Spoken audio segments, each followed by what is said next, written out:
got your ass. We've got your ass now. So you want to know where all the remains are of the people welding these axes? That's good. That's real good. And you go on to say, they would have been so massive, you wouldn't have missed it. Well, that's just the thing. You did miss it. The reason why you ain't seeing no remains of these skeletons, because the whole body has been petrified. You see, what you don't understand is we're living on a mass graveyard. A mass graveyard. Sometime in our history, this realm went through a catastrophic event, turning many things into stone. The evidence is everywhere, but the eyes are useless when the mind is blind. Блин. Вот это да. Короче, разрыли экскаватором такую, ну я скажу, эмоции просто не рассказать. Душа куда-то аж упрыгивает.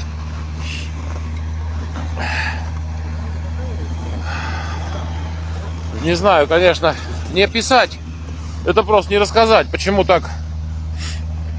Что это такое? Ну там сейчас на вертолете прилетят все эти дела. И вот пока не приехали все эти товарищи, мы вот тут с ребятами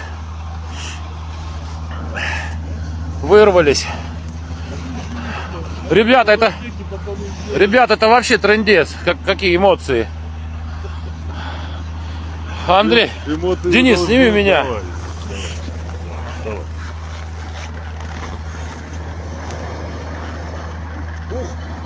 Прямо вообще аж. Энергия идет. I do think some of them could absolutely be petrified, using some ancient technology that we had no idea existed. Some of them seem far too lifelike for hammer and chisel, like the statue of Colossus here. Or how about this statue from 1100 AD of an actual petrified Buddhist monk inside of it? Just take a look at the video and see. Mummified remains of a monk have been found encased in a Buddha statue, dating back to the 11th or 12th century. Eric Bruigen, an Buddhism expert, led the study that determined the mummy was of Buddhist master Luquan, who belonged to the Chinese meditation school. The CT scan and endoscopy were carried out by Drent's Museum at Meander Medical Center in the Netherlands. While it was known before the scan that a mummy was inside the statue, it wasn't until then that researchers discovered that the monk's organs had been removed from his body, according to Colossal. Rolls of paper scraps covered in Chinese writing were discovered alongside the monk. After the scan, the mummy was taken to Budapest, where it will be on display at the Hungarian Natural History Museum until May 2015. Many practicing Buddhists believe that mummies like that of Buddhist master Luquan aren't actually dead, but are rather in an advanced state of meditation, according to International Business Times. In January, mummified remains of a man apparently meditating in the lotus position were unearthed in Mongolia. I noticed something when I saw this. This is at the Paris Louvre, and I was very, very interested in this piece right here, only because why would a bone-like structure or anything of this magnitude be on something that should be inorganic? Now, right here, you got the Venus de Milo. All right. And this is old. Like, this goes all the way back to, like, I don't know, 125 BC or something when they found this. They say they found it off the coast of Greece. And when they did find it off the coast of Greece, supposedly the arms were already missing. Another thing which we ignore, and I don't quite understand, because if you can look, that arm is cleanly severed off. It didn't erode off, and it's made out of Peruvian marble, as you can see here, marble. And you need a diamond tip saw to even cut marble. So how did you even cut that? And I don't like how they pulled up that guy chiseling with a stone as if somebody chiseled this huge statue. This right here, it's 6 feet 8 inches tall. 6 feet 8 inches tall. So you'd need a 7.5 foot, 8 foot block of marble to start with, and you can't make any mistakes. Clean cut arm, which they try and explain off like, oh yeah, the arms were just missing. The arms weren't missing. They cut these arms off these statues for a reason. This statue included. Then I came across this guy's work by the name of Signor Segato. And let's just read this here, right? At the time acquired, the means of petrifying animals so perfectly as at present, and petrify and petrification, he warns that he uses them in a new literary sense in duration resembling and approaching that of stone, not a petrification in the scientific sense. As you read here, this guy had a petrification process where, look, even the spots upon the skin remain the same, they remain natural, not one drop, where they continued fixed as freshly and lively. Birds do not lose a feather, reptiles don't lose a scale, both preserve their hue. Animals, even the eye still glistens. So this guy figured out a way to petrify things. Look, a female bosom, white, the natural appearance, even to the fine down of the skin, the roundness of the breasts. This guy here had a method he used to petrify things. As you can see here, Segato's discoveries, his countrymen, he had already acquired some celebrity in Europe from his admirable maps of America. So this guy was pretty famous for what he did, As you can see here, he basically was a very, very well-known individual. Right here, look, Signor Segato as well, analogy, insects, other animals prepared for natural history is enabled to answer besides the high degree of anatomical knowledge, great skill and preparation, right? Which bodies and parts of animals are preserved, maintaining their natural color and exhibiting peculiar appearances incident to certain pathological conditions. Look, besides, they acquire a hardness which may be called stony. Look, and they resist corrosion of the air, of humidity, and of worms, right?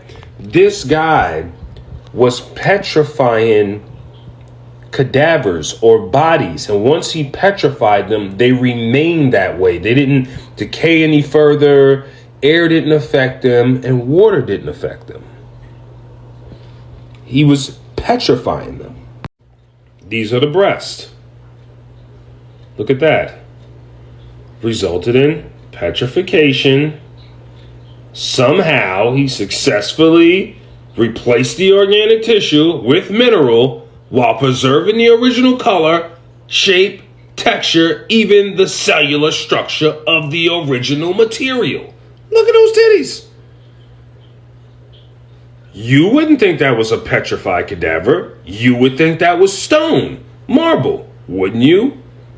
Exactly. Let's keep cooking. He also petrified a kidney. This is a petrified dead person. Look at the eye. Look at everything on there, right? This is the condition he got out of a dead person that petrified and just stayed like this forever. And that got me thinking. If he could petrify this dead individual and have them like that forever, then couldn't you just do it to a live person and animate them in that fashion?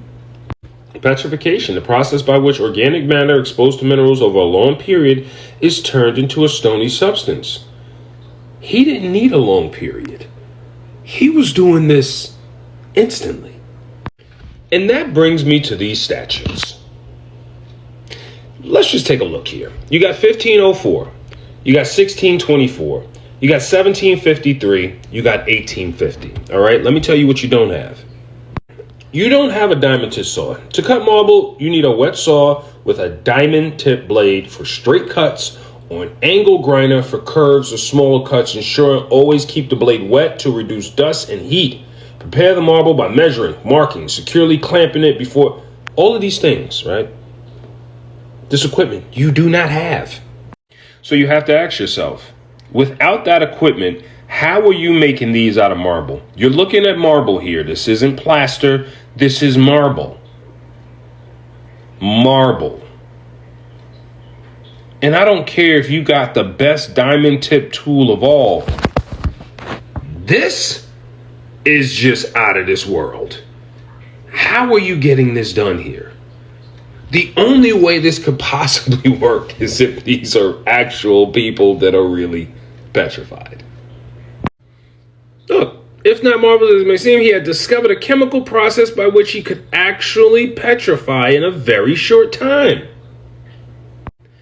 Every animal cell has been preserved permanently and with minute accuracy, its form and internal texture, and in a state of such stony hardness that it could be sawed into slabs and elegantly polished. He had in his way formed a museum of various animals, frogs, fish, toads, snakes, a great variety of parts of the human body in a natural and diseased state. In my presence, he threw the human liver, lungs, heart, and other parts, thus petrified, about the floor with perfect impunity and without the least injury being done to them. They were completely petrified. This extraordinary man must have inherited the magic shield of Perseus, that which the snaky tresses of the Gorgon Medusa's head enabled her to convert everything to stone. Now, check this story out. This I found odd. Look, Segato, he went to the United States to demonstrate his work among the surgeons and the people in the country.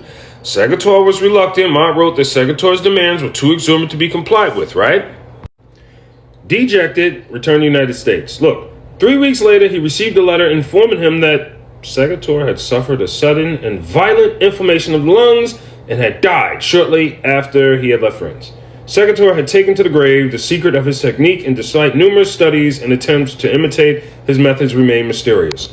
So this man went to the United States, demonstrated to these surgeons his petrification method, and 3 weeks later he mysteriously died from lung inflammation. And we all just know you don't suddenly die from lung or respiratory anything. When you have a lung issue, it's ongoing. It happens, emphysema, lung cancer. It's debilitating. It happens over time.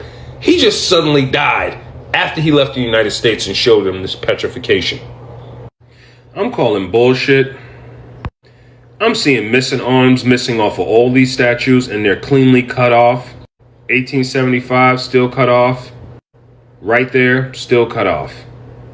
With that said, I'm not buying that anybody sculpted these. Look at their facial expressions. I'm under the impression that somebody back then, just like Segato, had a petrification method and they were using it on living human beings. But when the mind's blind, the eyes can't see.